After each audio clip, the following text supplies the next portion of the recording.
শুরুতেই বলেছিলাম যে আমি শেষ পর্যন্ত খেলব। যেভাবে নির্বাচন হয়েছে তা কখনোই গ্রহণযোগ্য নয়। নিচে নামতে নামতে এত তলানিতে পৌঁছাবে, 24টা রেজাল্ট কিন্তু প্রায় পূর্ব নির্ধারিতই ছিল। এটা আগামীর গণতন্ত্রের জন্য অশনি সংকেত। তারা সব কিছু নিশ্চিহ্ন করে দিতে চাচ্ছে। বিরোধী মতের কাউকেই তারা রাখতে চাচ্ছে না। এই নির্বাচন শুধুমাত্র ফিক্সিংই নয়, এর ভেতরে আরও গভীর কিছু রয়েছে।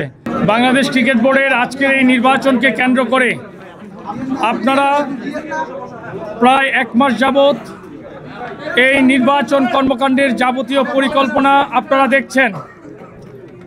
আমি আপনাদেরকে শুরুতেই বলেছিলাম যে আমি শেষ পর্যন্ত খেলব। আমি কিন্তু প্রথম দিনেই এই ঘোষণা দিয়েছিলাম। গতকালকেও আমি বলেছি, আজকে সকালেও আমি বলেছি যে আমি শেষ পর্যন্ত দেখব। সেই সঙ্গে আমি এটাও কিন্তু বলেছি, বারবার বলেছি, ক্যাটাগরি 1 এবং 2-এ যেভাবে নির্বাচন হয়েছে তা কখনোই গ্রহণযোগ্য নয়। নির্বাচন শুধুমাত্র নির্বাচনের দিন আপনারা যে ব্যালট পেপার দেখেন সেটা নির্বাচনের রায় কিন্তু নয়। ক্যাটাগরি 3-এ যদি আপনি দেখেন, ক্যাটাগরি 3-এ সাবেক 15 জন ক্রিকেটার থাকেন, 5 জন এনএসসির ভোটাররা থাকেন, বিশ্ববিদ্যালয়ের 9 জন থাকেন, শিক্ষা বোর্ডের 8 জন থাকেন, বাকিরা বিভিন্ন সার্ভিসের সংস্থার, সব মিলিয়ে 45 জন। আমি দীর্ঘকাল যাবৎ এই ক্রিকেটের সঙ্গে জড়িত একজন সংগঠক হিসেবে, দীর্ঘদিনের কাউন্সিলর হিসেবে আমি বাংলাদেশ ক্রিকেট বোর্ডের এই নির্বাচন প্রক্রিয়ার সঙ্গে দীর্ঘদিন জড়িত। আপনারা অনেকে প্রশ্ন করতে পারেন, আপনি কেন তাহলে শেষ পর্যন্ত থাকলেন, আপনি আগে কেন বর্জনের ঘোষণা দিলেন না? আমি এই নির্বাচনকে কেন্দ্র করে বাংলাদেশ ক্রিকেট বোর্ডের সম্মানিত সভাপতির সঙ্গে অনেকবার আমি কথা বলেছি। একটি শুধু বারবার বলেছি যে নির্বাচন যেন নিরপেক্ষ হয়। যেহেতু আপনি কাউন্সিলর ক্রিকেট বোর্ড নির্বাচন করেন এবং বোর্ড সভাপতি নিজে 5 জন অধিনায়ক নির্বাচন করেন, আমি তার নৈর্ব্যক্তিক অবস্থান সবসময় চেয়েছিলাম। আপনি যদি কাউন্সিলরদের দিকে তাকান, কাউন্সিলরগুলো এদের অনেকেই বাংলাদেশ ক্রিকেট বোর্ডের চুক্তিবদ্ধ হিসেবে চাকুরিরত আছেন। তারপরও আমি কিছু বলিনি। পরবর্তীতে শিক্ষা বোর্ডগুলো যদি দেখেন, সব কিছু মিলিয়েই কিন্তু গত প্রায় 2 মাস যাবৎ আমার নির্বাচনের অত্যন্ত প্রিপারেশন ছিল। নির্বাচনের ফলাফল সম্পর্কেও আমি জানতাম, কিন্তু নিচে নামতে নামতে এত তলানিতে পৌঁছাবে, এটা একজন সংগঠক হিসেবে, একজন সাবেক ক্রিকেটার হিসেবে এটা আমি কখনোই অনুভব করতে পারিনি। আজকে যে নির্বাচনের ফলাফল হয়েছে সেটা সম্পূর্ণ প্রভাবিত। আপনারা জানেন, ইতিমধ্যেই তারা প্রায় 23টা, 24টা, 25টার মধ্যে পেয়ে গিয়েছে একটি প্যানেল, যারা এই সরকারের সঙ্গে ঘনিষ্ঠভাবে যুক্ত। আজকে আমি শেষ পর্যন্ত বলেছি যে আমি শেষ পর্যন্ত থাকব। আমি এই রেজাল্টের পরেও নির্বাচনের যে কপি থাকে সেখানেও আমি সাইন করেছি। আমি একটি জায়গায় ব্যত্যয় করিনি। শুধুমাত্র নির্বাচনী প্রভাবই নয়, আবারও দেখেন, আপনাদেরকে একটি জানাই, নির্বাচন কমিশন কতটুকু প্রভাবিত। যখন প্রথম ব্যালটটি কাউন্ট হয় সেখানে টিক চিহ্ন দেওয়ার প্রবিধান রয়েছে। সকল ক্লাবের এজেন্টরা উপস্থিত ছিলেন। প্রথম ব্যালটটিতেই টিক চিহ্ন দেয়া, এর নিচে সাইন করা, বড় করে সাইন করা। আমি বলেছি শুধুমাত্র টিক চিহ্ন দেওয়ার প্রবিধান হয়েছে, যেহেতু এটা সাইন করা, এই ব্যালট বাদ দিতে হবে। এটা কিন্তু আপনারা সবাই জানেন। প্রথমে নির্বাচন কমিশন বললেন যে না, এটা বৈধ। আমি যখন আপত্তি করলাম, আমি আপত্তির পর তারা বলতেছে এটা আপত্তি ভোট হিসেবে রাখা হলো, পরবর্তীতে আসে আপত্তি ভোট নয়। এটা আপনাকে এখনই সিদ্ধান্ত নিতে হবে যে আপনি এটা কী করবেন। পরবর্তীতে প্রধান নির্বাচন কমিশনার তিনি রায় দিলেন ওই সাইনযুক্ত ভোট বৈধ। ফার্স্ট ব্যালটটি আমার অভিজ্ঞতায় আমি কোনোদিন শুনিনি, আপনারা শুনেছেন কিনা তাও আমাকে জানাবেন। আমি তখন বলি আমি কিন্তু সারাদিন ছিলাম, আমি আপনাদের এই সিদ্ধান্ত মানলাম না, আপনারা আপনাদের মতো ভোট গণনা করেন।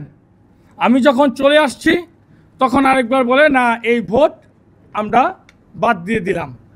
এই হচ্ছে নির্বাচন কমিশনের বর্তমান অবস্থান।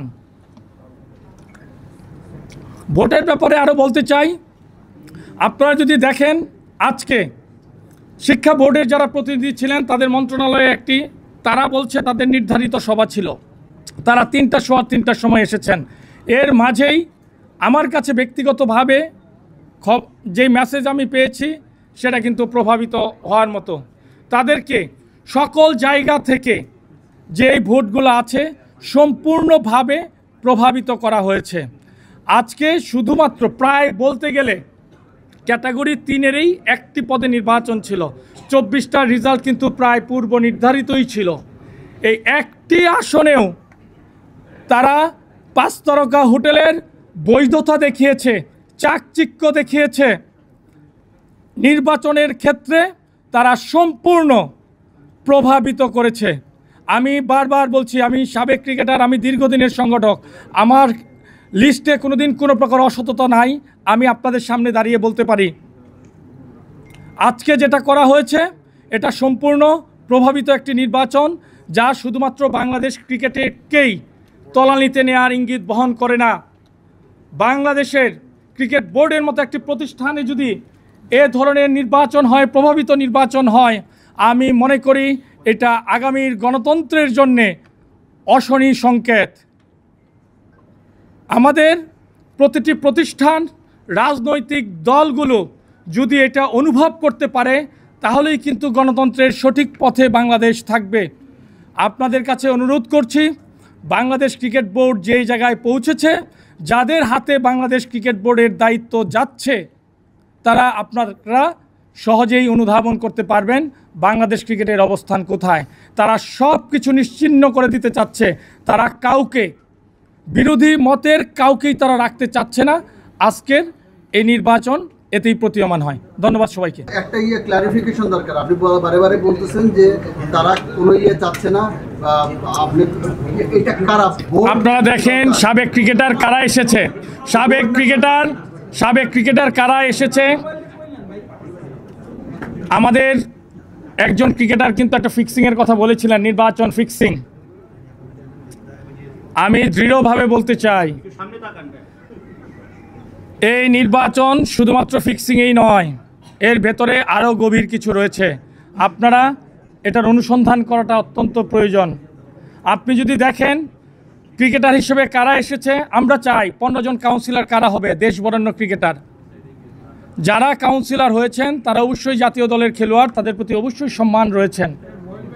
কিন্তু ক্রিকেট বোর্ডের যারা চাকুরিরত থাকেন, এই কাউন্সিলের সাধারণ সদস্যরা কিন্তু সাধারণ পরিষদে তারাই কিন্তু বাজেট সহ সকল পরিকল্পনা পাশ করবেন। বিসিবির এমপ্লয়ি হয়ে আপনি সেই পরিকল্পনা পাশ করছেন, যাদের নামে আইসিসি থেকেও বিভিন্ন সময় বিভিন্ন ধরনের অভিযোগ এসেছে, তাদেরকেও কাউন্সিলর করা হয়েছে। আমি কিন্তু একটি বার কোনো ক্রিকেটার সম্পর্কে কিছু বলিনি। আজকে বাংলাদেশ ক্রিকেটের সার্বিক, আমরা যদি একটা নারী ক্রিকেটারও দেখবেন না যে জাতীয় দলের মধ্যে আছে। ক্রিকেট বোর্ডের কনস্টিটিউশন জাতীয় প্রথম শ্রেণীর ক্রিকেটার, একটা প্রথম শ্রেণীর ক্রিকেটারও নাই। যেই লিস্টটা করা হয়েছে এটা খুব সুপরিকল্পিতভাবেই এই লিস্টগুলো করা হয়েছে। কাজেই আপনারা যেগুলো, এটা শুধু ক্রিকেট বোর্ডের ক্ষেত্রে। এনএসসির কাউন্সিলর কারা আপনারা জানেন। এনএসসির কাউন্সিলর আজকে সারাদিন নির্বাচন অত্যন্ত সুন্দরভাবে উপভোগ করেছেন। শিক্ষা বোর্ডের কাউন্সিলররা 3টা, সোয়া 3টার দিকে তারা ভোট দিতে এসেছেন। আমরা অনেক কিছুই বুঝি, আপনারাও অনেক কিছু বোঝেন। আপনি যেটা বলেছেন, এই নির্বাচন প্রক্রিয়ার সঙ্গে ক্রিয়ার সর্বোচ্চ ব্যক্তি জড়িত। তিনি বিভিন্ন সময় মিটিং করছেন, তিনি স্টেটমেন্টও দিচ্ছেন। কাজেই বাংলাদেশ ক্রিকেট বোর্ডের অবস্থানটা কোথায়, কোন দিকে যাচ্ছে সেটা আপনারা বিবেচনা করবেন। এটা আমার বক্তব্য। ধন্যবাদ। আমি যদি এখন নির্বাচন বর্জনের কথা বলি, আমি কিন্তু সব সময় বলছি আমি সব সময় বলেছি আমি শেষ পর্যন্ত থাকব, প্রতিটা সময় আপনাদেরকে বলেছি। আমি সকল প্রতিবন্ধকতা সম্পর্কে কিন্তু আমি জানতাম, কিন্তু আমি চেয়েছি যে শেষ পর্যন্ত থাকি, ক্রিকেট বোর্ডের আসল চেহারাগুলো সবাই দেখুক। আজকে সারা জাতি ক্রিকেট বোর্ডে কি হয়েছে, গত ক্যাটাগরি 1, 2 সম্পর্কেও আমি প্রতিবাদ মুখর ছিলাম। 3 একজন মাত্র ডিরেক্টর হইতো, ক্যাটাগরি 1-এ 10 জন, 2-এ 12 জন, এনএসসি থেকে 2 জন, 24 জন। ক্যাটাগরি 1-এর রেজাল্টটাও তারা এভাবে নির্বাচনটা অনুষ্ঠিত করলেন। কাজেই নির্বাচন তো অবশ্যই কোনো খারাপ জিনিস তো গ্রহণ করার উপায় থাকে না, ডেফিনেটলি বর্জনই করতে হয়। আপনি বলছেন যে অনেক গভীরে গেলে অনেক কিছু জানা যাবে, আপনি যখন এত কিছু বললেন তো ওই বিষয়গুলো আমাদের মিডিয়ার সামনে বলুন না কেন? না, এটা আপনারা অনুসন্ধান করেন, আপনাদেরও কিছু দায় আছে, আপনারা অনুসন্ধান করেন, আপনারা জানবেন। আপনাদের অনুসন্ধান আরও হয়তো গভীর কিছু দিবে। আপনি কি চাপ অনুভব করতেছেন বলতে গিয়ে? আপনি যে আপনি গভীরে কি বললেন কিছু জানেন সেটা আমি দেবব্রত পাল, কোনো চাপের মুখে কখনো নতি হই নাই। আমি সামনের দিকে চলা মানুষ, আমি প্রগতির পথে সামনের দিকেই আমি যাব। Thank you.